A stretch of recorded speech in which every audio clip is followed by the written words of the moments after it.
The changes for 11.17 are here. Who's getting buffed? Who's getting nerfed? What does Riot's 200 years of game design experience have in store for us this time? What's up, GameLeap? Oh, it's the Jizz. And in today's video, we are revealing all of the 11.17 changes and anticipating the impact these could have on the League of Legends landscape. So stick around for the whole video, you are not going to want to miss this. So let's get into it and talk about the 7 champion buffs coming. And the first buff coming to Xayah. So your Q's cast time is now scaling with attack speed, and this is going down by over 50%, which is going to be really nice in the late game. And your ultimate's damage is also up at each rank. This is going to be really nice at level 6 because even though your ultimate's cooldown is going to be on a 3-minuter, the fact it's dealing more damage gives it a bit more oomph. So Xayah next patch will definitely be more viable. The other AD carry getting buffed is Senna. So what's happening is your attack speed ratio is going up, your crit damage is going up by 10%, and the soul rate, the chance that it drops on a minion kill, is doubling. So if you're playing AD Senna with Ginsu's, with Kraken Slayer, and then with Rapid Fire Cannon, next patch is going to be better. Now let's stay in the bot lane and talk about Nami, who's also getting buffs. Your base HP is going up by 15, and your W's mana cost is going down at later ranks, which is super nice because you do max this first. So even in the laning phase, this is going to have an impact, so you can spam your W a bit more liberally. And now let's head to the mid lane and talk about Lissandra. So your base AD is going up by 2, and your Q's mana cost is going down by 5 at each rank. So you can throw your Q out more, and your AD going up a little bit makes it easier to last hit and harass the enemy champions, especially melee ones. So this is kind of nice. And now let's move into the jungle and talk about Echo, who's getting changed. So your passive damage to monsters is going up by 50%. This is going to help your clear big time. For Evelyn, the other jungler getting changed, your ultimate's cooldown is going down at earlier ranks. This is just, yeah, really nice, getting more ultimates off. Who doesn't want that? And the last champion getting buffed for 11.17 is Teemo. So your ease damage on hit, this is going up by 3 at each rank. And this is great because most Teemos are going to max their E first, so you're going to access this damage right off the bat. So in terms of the champion buffs, I think this is a pretty good list. What do you think? Let me know in the comments. Now let's talk about the 6 champion nerfs coming. And first up, we have Viego. What's happening is your auto attack range is going down by 25. The healing you have on taking a body, okay, so when you steal someone else's body, the base healing is going down by over 50%. This is big, but it's going to scale more from your actual stats. So your bonus AD, your AP, and then your attack speed. For your Q, your crit scaling is going up. So Riot are trying to encourage crit Viego instead of bruiser Viego, which I think is the right direction as well. For your E, your camo radius, this is going up by 50, which means enemy champions can see you at a greater distance when you are in your fog. And for your ultimate, the slow's duration is getting cut in half. So for every Viego main watching, I want you to let me know in the comments exactly what you think of these adjustments. Now the second champion getting nerfed, and this is going to cause a lot of commotion and probably happiness, is Zed. And what's happening here is your Q's AD ratio, this is actually increasing, but your E's ratio is going down, and your ultimate's cooldown is going down at later levels. But here's the thing, the QAD ratio going up, I think it's great because landing your Q's is so important on Zed, and if you can do it now, it's like a guaranteed kill. The E ratio going down, yes, okay, this is going to be important because, well, you're missing out on damage, of course, but the ultimate cooldown where it's up at later ranks, like who really cares about this? Because at that point anyway, at level 16, you should have plenty of ability haste and maybe with blue buff as well, where it's still going to be on like a 40-50 second cooldown. Now next up we have Aurelia, and your Q's heal, this is down by 4% at each rank. So in the lane, you're just getting less sustain, especially when you last hit minions. Now another champion getting nerfed in the mid lane is Graves, and what's happening is that your Q's mana cost, this is going up by 20. So spamming this in the early laning phase, this is just going to have a bigger cost, so you can't do it on repeat. And it shouldn't really affect jungle grades because you're going to have your blue buff in the early game, and then your Ember Knife or Halo Blade, this is going to give you that mana sustain you need. Now let's head to the jungle for the next nerf and talk about Shadow Assassin Kayn, and what's happening is your bonus magic damage from your passive is going down at each rank, just more in the later levels. Now this is important because this is going to encourage more players to build lethality to actually deal damage, and there is one lethality item getting buffed this patch which is going to be super beneficial for Kayn. And the last champion getting nerfed, guys, is Leona in the bot lane, and what's happening is your W's bonus armor and magic resist, this is going down by 5. So when you do press your W and you get all that bonus armor and magic resist, you are just going to be less tanky. So those are the buffs and the nerfs. Now let's talk about the 4 champion adjustments coming in 11.17, and let's start with Akshan, the newest champion. And there are a couple of bug fixes for your passive dirty fighting. Now your W, Akshan can no longer claim scoundrels when he's dead, and this is important because if you do die and you still get an assist on the enemy champion, you're not getting that scoundrel. Now your E or heroic swing, the damage, the base damage is down, but what's happening is that it's scaling off more bonus AD, so in the late game this is actually going to do more damage, and your ultimate come up and says a bug fix, and also the cooldown, when this gets cancelled by crowd control or untarget ability, it's not going to reset to 15 seconds, it's going down to 5 seconds, a bit like Zed's death mark. Now next up we have Lucian, and as you can see, lower base AD, so autos deal less damage early on, but this affects bot lane Lucian as well. There's a new passive called Vigilance, so if an ally buffs you, your next 2 auto attacks deal more damage, and this stacks to 4. But what is stopping an Ivern from helping mid Lucian achieve this? Or an Italy who runs mid and just heals to proc this passive? For engaged supports as well, who Lucian works so well with, this doesn't do much unless you have Guardian as your keystone, but even then it's just inconsistent and not as useful. Then we have the W change, which procs this new Vigilance passive, but this would still be achievable for mid Lucian just because as your teammates are about to gank, you W to mark the enemy champion and your jungler detonates it. But in the bot lane, unless you are super coordinated, this sounds unrealistic because your support will engage first, and by the time they've finished their engaging combo, your W is still yet to be used, or its mark is still sitting on the enemy champion who just flashed away. And lastly, we have the culling change, which is dealing less damage per shot, but the number of shots is now scaling with your critical strike chance, which sounds alright, but this is just a straight up nerf until you have like 4 major items. Now what's happening to GP is that your Q is now counting as a ranged attack, so Grasp of the Undying is 40% less effective. In your passive, you're getting less movement speed in the early game, which is kind of important because as GP, you are pretty easy to kill, you know, without that movement speed. And your E, your powder cake, this is where it gets really interesting. This is going to benefit from critical strike at 125% effectiveness. The max barrels is going up in the late game to 5, but the recharge time for your barrels is going up. So more barrels, and GP mains, let me know what you think of these changes in the comments. Now the last champion getting adjusted, this is a Mumu, and what's happening is that your health and armor per level, these are both going down, but your Q now has 2 charges, that's right. And even though the base damage is down, it's scaling off more AP, and as you can see, you can't bandage toss and then Q again immediately, right? That would be way too broken. So there's a 3-second cooldown here in between each Q, and this charges up from 16 seconds to 14 seconds. Now if you can land both Qs during a fight, during a gank, you're going to be dealing more damage than before, which is really nice. Now for your W, your Despair, the damage you're dealing is going back up in terms of its base damage, and it's also scaling more off your AP, so if you are one of those Chowder Mumus building flat out AP Mumu, then you are going to be dealing more damage with your W. And as for your ultimate Curse of the Sad Mummy, the stun duration is now staying at a flat 1.5 seconds. So let me know in the comments any of your thoughts, guys, on the champion adjustments, buffs, and nerfs. And then we have to talk about the system buffs that are coming, and there are 3 here. So let's start by talking about Youmuu's Ghostblade, and you're going to want to listen to this if you're playing an assassin. So what's happening is that instead of building a dirk and a pickaxe and then 1,025 gold, it's now building out a Caulfield's Warhammer and serrated dirk, like so many items already, and then costing 700 gold from that point. So in total, it's going down by 100 gold. Now the AD, okay, you're losing 5, but you're getting 15 ability haste just randomly out of the blue. And for assassins, this is huge because ability haste is such an important stat. So if you're playing Zed, Kiana, Shadow Assassin, Kane, this is great. Now the next item we have to talk about, Hullbreaker. Simply, the HP is going up by 100. This is really nice. And the last system buff we have to talk about is Fleet Footwork. So the base heal is going up by a ton, from 3 to 10 in the early game to then 60 to 100 in the late game. Crazy. And it's also scaling more of bonus AD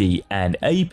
The only nerf is that when you use your energized attack against a minion, this is going down to 20% effectiveness for melee champions. This was 100%, and it's going down by 10% for ranged champions. Now, is Fleet worth going as a result? We don't know yet. If you're playing Akali, Sideless, Jhin, maybe even GP in the top lane with the changes, who knows? What do you guys think? Once again, let me know down below. Now, the 3 system nerfs coming. What's happening is that Divine Sunderer, the AD is going down by 5, but who really cares about that because the passive with the Spellblade is what you get it for. Serpent's Fang, the lethality is going down by 6, so really what you're building this item for is to crack through shields, which is just a full combo, isn't going to deal as much damage, but that's probably still fine. And then Wit's End is the last nerf we have to talk about. So the on-hit magic damage is only really scaling from level 8 onwards, which means when you do get an early Wit's End, you're not getting a ridiculous amount of on-hit. This is obviously important for anyone building Wit's End, so Cogmore, so Ashe. And those are the changes for 11.17, guys. Now, to know who to play and how to master them and whatever else on the riff for 11.17, make sure you also check out the GameLeap website, link down below in the description and comment section. Our Challenger players are uploading 20 videos a week for you. These are original, these are fresh, and they are for sure going to help you climb on the riff, so check that out. And until tomorrow's video, again, let me know down below what you think of these changes. This has been the Cheers.